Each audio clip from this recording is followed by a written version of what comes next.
سورہ ہود کی آیت نمبر 82 اور 83، 82 اور 83۔ اللہ رب العزت کا فرمان عالی شان ہے، فَلَمَّا جَاءَ أَمْرُنَا، پھر جب ہمارا حکم آیا، جَعَلْنَا عَالِيَهَا سَافِلَهَا، ہم نے اس بستی کے اوپر کو اس کا نیچا کر دیا، وَأَمْطَرْنَا عَلَيْهَا حِجَارَةً مِّن سِجِّيلٍ مَّنضُودٍ، اور اس پر کنکر کے پتھر لگاتار برسائے۔ جب حضرت لوط علیہ السلام اپنے اہل و عیال کے ساتھ اپنی بستی سے نکلے تو انہیں حکم دیا کہ پیچھے مڑ کر کوئی نہ دیکھے۔ سب نے اس بات پر عمل کیا، لیکن آپ علیہ السلام کی بیوی نے جب سنا کہ اس کی قوم پر عذاب نازل ہونے والا ہے تو اس نے پیچھے مڑ کر چیخ کر کہا، ہائے میری قوم! تو اسے بھی ایک پتھر لگا اور وہ بھی اپنی قوم کے ساتھ ہلاک ہو گئی۔ حضرت لوط علیہ السلام کی قوم پر عذاب اس طرح آیا کہ جب حضرت جبرائیل علیہ السلام نے قوم لوط کے شہر جس طبقہ زمین میں تھے اس کے نیچے اپنا بازو ڈالا، اور ان 5 شہروں کو جن میں سب سے بڑا سدوم تھا اور ان میں 4 لاکھ آدمی بستے تھے، اتنا اونچا اٹھایا کہ وہاں کے کتوں اور مرغوں کی آوازیں آسمان پر پہنچنے لگی، اور اس آہستگی سے اٹھایا کہ کسی برتن کا پانی نہ گرا اور کوئی سونے والا بیدار نہ ہوا۔ پھر اس بلندی سے اس کو اوندا کر دیا، اور جو لوگ اس وقت بستی میں موجود نہ تھے وہ جہاں کہیں سفر میں تھے وہیں انہیں لگاتار پتھر برسا کر ہلاک کر دیا گیا۔ بعض مفسرین نے فرمایا کہ بستیاں الٹنے کے بعد انہی پر لگاتار پتھر برسائے گئے۔ مُصَوَّمَةً عِندَ رَبِّكَ، جو نشان کیے ہوئے تیرے رب کے پاس ہیں، وَمَا هِيَ مِنَ الظَّالِمِينَ بِبَعِيدٍ، اور وہ پتھر کچھ ظالموں سے دور نہیں۔ ان پتھروں پر ایسا نشان تھا جس سے وہ دوسروں سے ممتاز تھے۔ حضرت قتادہ رضی اللہ تعالیٰ عنہ فرماتے ہیں کہ ان پر سرخ خطوط تھے۔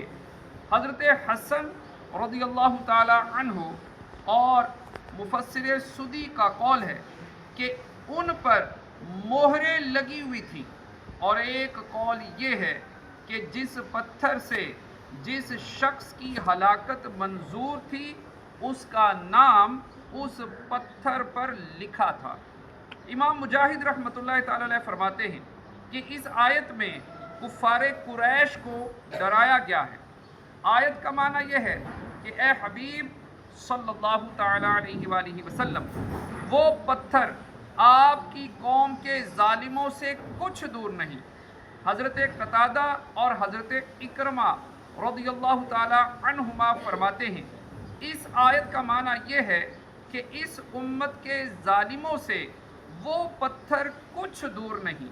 خدا کی قسم اللہ تعالی کسی ظالم کو ان پتھروں سے نہیں بچائے گا۔ امام رازی رحمۃ اللہ تعالی علیہ نے اس آیت کی ایک تفسیر یہ بھی ذکر کی ہے کہ وہ بستیاں جن میں یہ واقعہ رونما ہوا کفار مکہ سے دور نہیں، کیونکہ وہ بستیاں ملک شام میں تھیں اور شام مکہ سے قریب ہے۔ اس رکوع میں چونکہ بدفعلی یعنی لواطت کا بیان ہوا ہے، لہٰذا یہاں اس کی مذمت پر کچھ معروضات پیش کی جاتی ہیں۔ نمبر 1، بدفعلی یعنی لواطت کبیرہ گناہوں میں سے ہے جسے اللہ تعالیٰ نے حرام قرار دیا ہے۔ ایسا شخص مستحق لعنت ہے اور بروز قیامت اللہ تعالیٰ کی نظر رحمت سے محروم رہے گا۔ چنانچہ حضرت لوط علیہ السلام کا قول ذکر کرتے ہوئے اللہ تعالیٰ فرماتا ہے، کیا تم لوگوں میں سے مردوں سے بدفعلی کرتے ہو اور اپنی بیویوں کو چھوڑتے ہو جو تمہارے لیے تمہارے رب نے بنائی ہیں، بلکہ تم لوگ حد سے بڑھنے والے ہو۔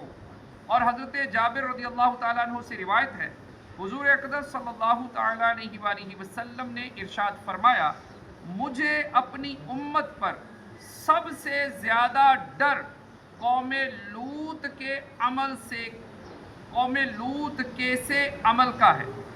حضرت عبداللہ بن عباس رضی اللہ تعالیٰ عنہما سے روایت ہے، نبی کریم صلی اللہ تعالیٰ علیہ وآلہ وسلم نے 3 مرتبہ اس طرح ارشاد فرمایا، اللہ تعالیٰ اس پر لعنت فرمائے جس نے قوم لوط جیسا عمل کیا، اللہ تعالیٰ اس پر لعنت فرمائے جس نے قوم لوط جیسا عمل کیا، اللہ تعالیٰ اس پر لعنت فرمائے جس نے قوم لوط جیسا عمل کیا۔ حضرت عبداللہ بن عباس رضی اللہ تعالیٰ عنہما سے روایت ہے، رسول اکرم صلی اللہ تعالیٰ علیہ وآلہ وسلم نے ارشاد فرمایا، جسے تم قوم لوط جیسا عمل کرتے پاؤ تو لواطت کرنے اور کروانے والے دونوں کو قتل کر دو۔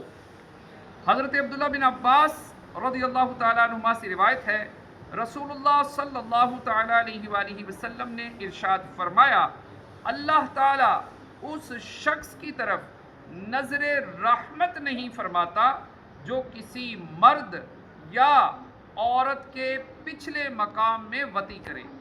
حضرت عبداللہ بن عباس رضی اللہ تعالیٰ عنہما فرماتے ہیں کہ بدفعلی کا مرتکب اگر توبہ کیے بغیر مر جائے تو اسے قبر میں خنزیر کی شکل میں بدل دیا جاتا ہے۔ نمبر 2، شریعت مطہرہ میں لواطت یعنی بدفعلی کی سزا یہ ہے کہ اس کے اوپر دیوار گرا دی جائے یا اونچی جگہ سے اوندا کر کے گرایا جائے اور اس پر پتھر برسائے جائیں یا اسے قید میں رکھا جائے یہاں تک کہ مر جائے یا توبہ کرے، یا چند بار ایسا کیا ہو تو بادشاہ اسلام اسے قتل کر ڈالے۔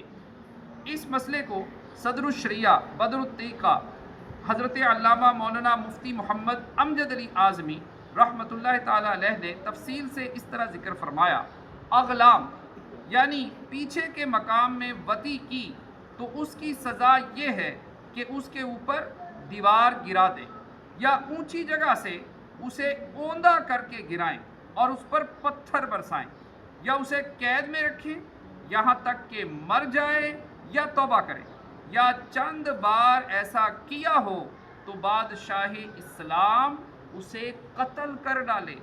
الغرض یہ فعل نہایت خبیث ہے بلکہ زنا سے بھی بدتر ہے۔